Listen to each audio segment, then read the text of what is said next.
Hola, ¿qué tal? Quiero presentar el curso de Política Monetaria y Política Fiscal que va a tener el canal. Este curso o esta serie de vídeos tiene como objetivo poder entender cómo funciona la política monetaria y la política fiscal y cómo ésta se relaciona con la economía y con las bolsas. Y ahora, ¿por qué he querido iniciar el primer curso gratuito del canal hablando sobre política monetaria y política fiscal? Creo que ya todos sabemos que el año 2020 ha sido un año donde no nos hemos podido desentender de lo que está haciendo la Reserva Federal de los Estados Unidos. Y sí es cierto que solamente se habla de política monetaria o política fiscal cuando estamos hablando o cuando estamos pasando por periodos de crisis o por periodos de recesión. Después no nos acordamos de ella.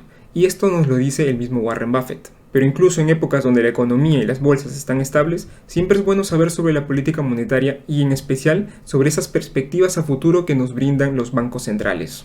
Pero ahora, más que nunca, es muy importante saber conocer sobre estos temas, específicamente por toda la situación que estamos pasando y para poder entender lo que podría llegar a pasar a futuro.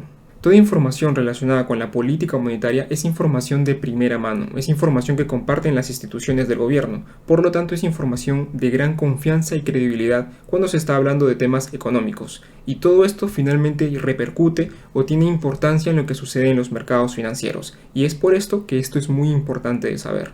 Así es que nosotros, como pequeños inversores, ¿por qué deberíamos estar desentendidos de toda esta información? Antes de comenzar con el curso, vamos a ver qué opinan diferentes inversores famosos.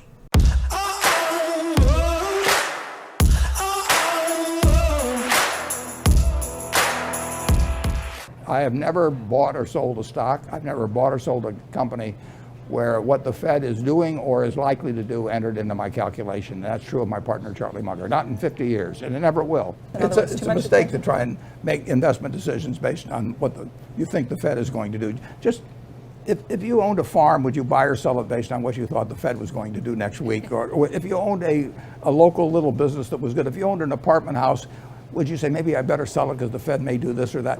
No, you'd just be content owning a good income-producing asset. And American business has been wonderful over the years. Ya veremos más adelante si es que lo que hace la Fed afecta o no a los cálculos. Y por otro lado, es muy cierto que no tomamos decisiones de inversión por lo que hace o deja de hacer la Fed, tampoco por lo que hace Warren Buffett o por lo que hace algún fondo de inversión famoso. Tomamos decisiones de compra o venta porque antes hemos analizado a la compañía y es porque ésta cumple con ciertos criterios que hemos establecido previamente para nuestro portafolio de inversión. With the low interest rates, the benefit of that and cash flow, they take the money and they buy back stock instead of putting in capital. So the economy is held up by the Federal Reserve today, and I think we're going to... Aquí en esta parte, Carl Icahn menciona algo que ya sabemos todos. Stocks have been so much more attractive than bonds for a long time now, and that's partly intentional on the part of the Fed. I mean, they wanted assets to increase in value, and the way to do it was to reduce that gravity force of higher interest rates. I don't spend time thinking about it, but it wouldn't do me any good to think about it. I wouldn't know the answer in the end. And most of the time, the Fed is not that important.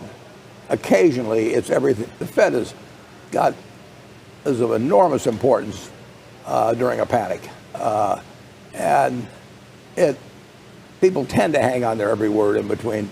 We don't pay any attention to it.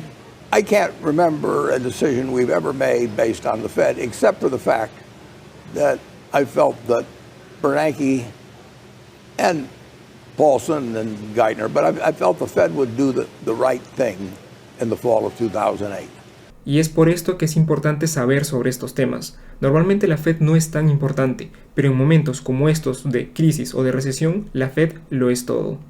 If you drive interest rates down to zero and all the countries print money like crazy, it's lifted the asset boat for everybody.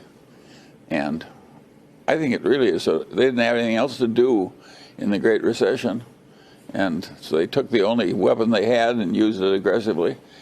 I don't think we should quarrel with that. It did cause the people who were already rich to get richer, but that wasn't done on purpose or anything like that. And I think that will correct automatically.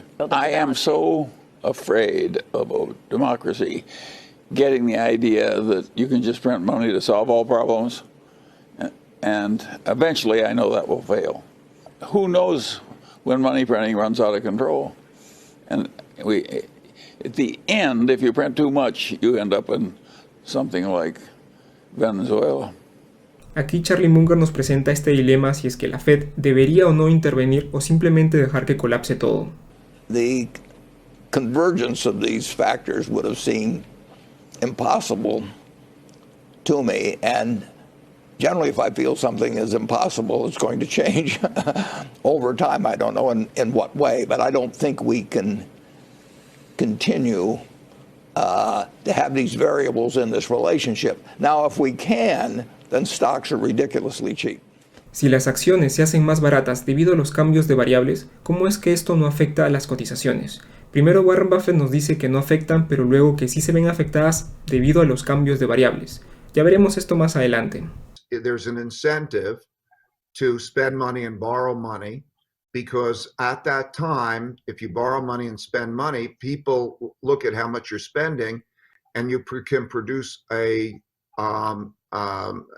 prosperity on borrowed money, and then you leave your term, and then the person next inherits what they have. And so when you're head of the Federal Reserve and you step into the existing job, you have an overly indebted economy. Aquí Ray Dalio nos habla sobre la complacencia y el círculo vicioso que genera prestar dinero. So those are the two dimensions of the big change environment. You're going to see much more government influence and direction of where money goes, which will have a big impact on not only the economy, but of markets. You have to watch what they're going to spend their money on, and they have to watch where they're going to get their money from, what taxes and so on means. The government will play a bigger role. And it also means that there'll be much more debt that is monetized. And that has implications for the value of financial assets. It has implications for the value of the currencies and so on. Y aquí Ray Dalio nos da una cátedra de lo que podría llegar a pasar a futuro con la política monetaria, algo que él llama política monetaria nivel 3. Y ahora sabiendo que algunos de los inversores más notables hablan, opinan, discrepan o aceptan sobre la política monetaria, ¿por qué no deberíamos también nosotros saber sobre estos temas? Y ese es el motivo de este primer curso gratuito. Este de aquí es el contenido del curso, va a estar dividido en 5 módulos. El primer módulo va a ser sobre el Banco Central, luego vamos a hablar específicamente sobre la Fed, vamos a hablar de política monetaria, que va a ser el módulo más grande, política fiscal y finalmente una relación entre la política monetaria, la fiscal, la economía y las bolsas, que va a estar muy interesante cómo se relaciona todo esto. Y antes de comenzar con estos temas, primero tenemos que entender qué es un banco central. Un banco central es una institución independiente que no depende del poder del gobierno de turno. Es la autoridad monetaria en un país o bloque de países. Aquí tenemos los bancos centrales más importantes del mundo. Como banco número 1 tenemos al Sistema de Reserva Federal de los Estados Unidos. Luego tenemos por aquí el Banco Central. Tenemos el Banco de Inglaterra, el Banco de Reserva de Australia. Por acá tenemos el Banco de Canadá. También tenemos el Banco de Nueva Zelanda, el de Suiza, el Banco de Japón y este es el Banco de China. ¿Cuáles son las funciones de un banco central? Primero es mantener la estabilidad de los precios, y aquí lógicamente estamos hablando de inflación, netamente de inflación. Mantener la estabilidad del sistema financiero, y aquí estamos hablando lógicamente de periodos de crisis, por ejemplo la sufrida o la pasada en el año 2007-2008 o también lo sucedido con la pandemia. Supervisar y regular las instituciones financieras, actuar como banco del gobierno y banco de bancos, este es el prestamista en última instancia. Controlar la emisión de moneda. Aquí hay que tener en cuenta que el Banco Central es la única entidad responsable de la emisión de moneda. Y diseñar la política monetaria. Ojo que aquí estamos hablando de diseñar, ya que esta va a depender de cada gobierno y de la situación específica que esté pasando ese país o ese bloque de países.